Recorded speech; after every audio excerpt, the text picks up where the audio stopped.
We all tired? Like, aren't we all tired? Aren't we all busy? As a matter of fact, find the unbusy and untired person and let's give all the work to them.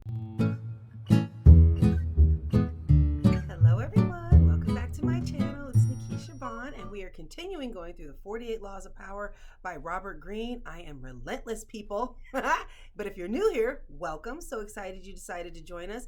Why are we going through the 48 Laws of Power, you might be wondering? Because listen, there's games, there's manipulation, and also there's actually some really good tips in here. And I'm not sure about law number 30, but let's go ahead and get into it. Make your accomplishments seem effortless. Intriguing. Your actions must seem natural and executed with ease. All the toil and practice that go into them, and also all the clever tricks, must be concealed. When you act effortlessly, as if you could do much more. Avoid the temptation of revealing how hard you work. It only raises questions. Teach no one your tricks, or it'll be used against you. Interesting. Let's get into some keys to power.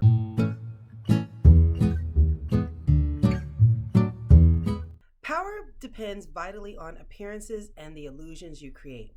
Your public actions are like artworks. They must have visual appeal. They must create anticipation, even entertain.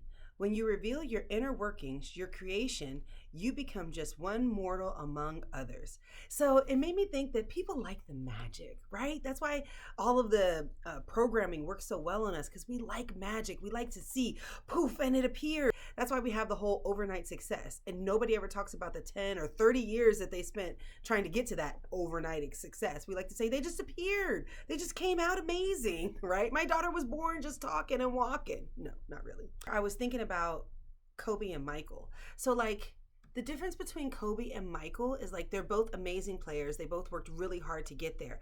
But with Michael, I don't feel like Michael Jordan. I don't feel like we really knew how hard he worked. At least, back then we didn't have social media. People didn't really talk about that. He just came out on the court and he was amazing.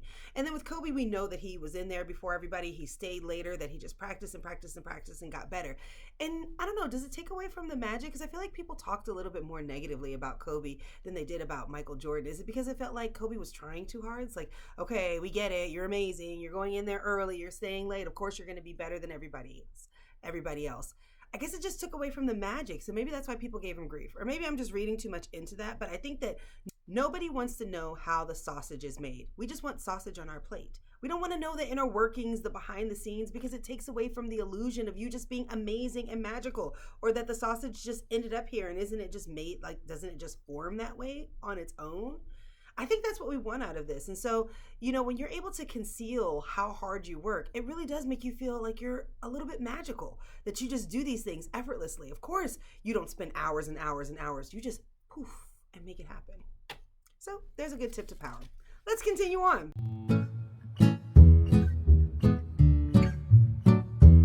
We tend to want the world to know what we have done. See, that's what I was talking about. We want our vanity gratified by having our hard work and cleverness applauded. We may even want a sympathy for the hours it's taken us to reach our point of artistry.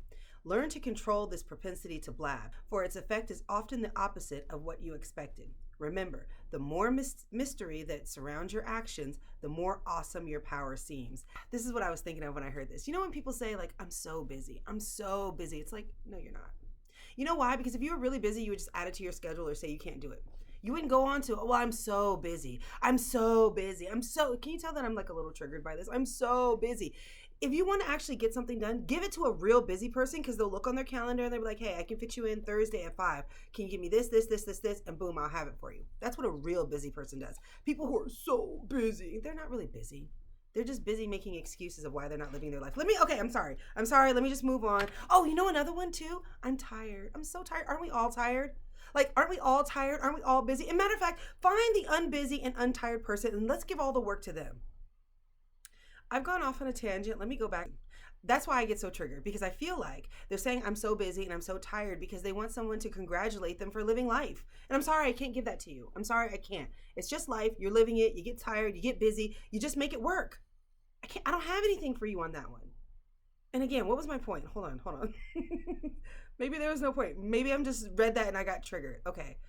If you just go ahead and get it done, you will just seem mysterious and magical in the fact that you are super busy and you are able to get so many things done, and people don't know how.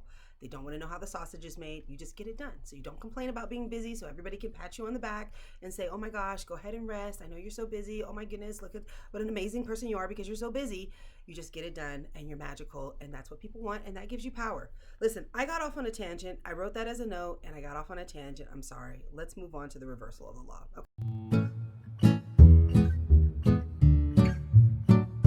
Okay. The secrecy with which you surround your actions must seem lighthearted in spirit.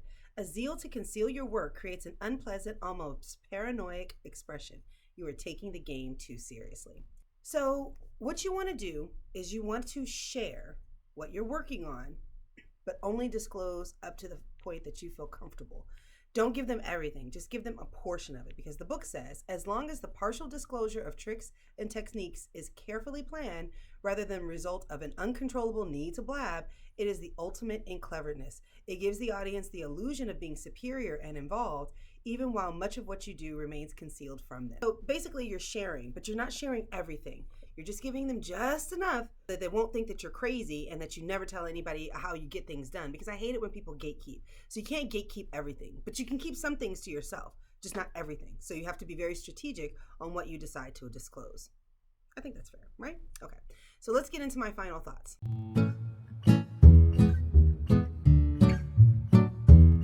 So here's my final thoughts. A lot of times, all the time, when we're working to achieve a goal, it takes so much more work than we thought it was going to take, right? We totally underestimated how much it was going to take for us to reach that goal or to get that thing accomplished. And guess what? We want to be recognized for that. Totally natural. The thing is, when it comes to power, it takes away the magic. Because imagine this, if you just work hard and hard and hard, and then all of a sudden, boom, it's like a beautiful event. It's a beautiful, program. It's a beautiful this, and you just happen to do it. And then you just happen to do it again, and you happen to do it again, and you happen to do it again. And nobody knows that you were up all night, or that it took you 36 hours to learn that, or it was like 5 hours just to do that one thing. Nobody knows that. And so you seem like you're magical, like you're just making these things happen. Like poof, you swing a wand and then appears, and shoom, it appears. It just makes you seem like you're godlike. And that is a source of power, because they don't know how you do it. They don't know how many hours you work. They don't know what you have to sacrifice to get there. And truth be told, they don't care. I'm just saying. But the fact that they don't know makes you seem like you are somebody special. But when you start to tell them, like, I worked so hard, I'm so tired because of this, I did that, it's kind of like, oh, okay, I guess you're just human like me.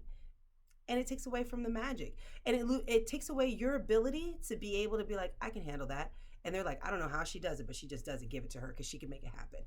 I love that feeling. Do you like that feeling? Do you have that feeling? Do you want that feeling? If you want that feeling, then I would recommend do the work that's necessary, and don't expect that anybody is going to appreciate you for it. Matter of fact, this is a really good lesson. I think that we shouldn't really expect that anybody's going to appreciate anything that we do. So a lot of times when we have to put a lot of work into something, we get an expectation from other people. And that's unfortunate, because they didn't sign up for that. They didn't sign up to fulfill whatever expectation we have to give them credit for all the work that they did. But if you could just have appreciation for anybody who does acknowledge the work that you do, maybe that's a better avenue, because nobody is really going to show up and cheer you on the way that maybe you think that they should. But if you just appreciate whenever they do, maybe you won't be so disappointed. I'm not sure if that has anything to do with the law, but I thought it was good and I would throw that in there anyways.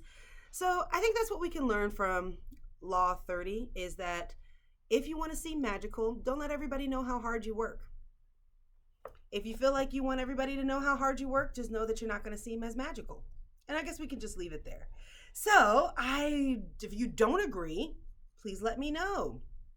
Drop a comment, leave a like, subscribe to the channel. Give me some type of notifications that you're here and you're with me, so that I can go on to Law 31, which is control the options. Get others to play the cards you deal. Interesting. Let's get into it next time. Okay, guys, I'll see you guys next time. Have a good evening. Bye.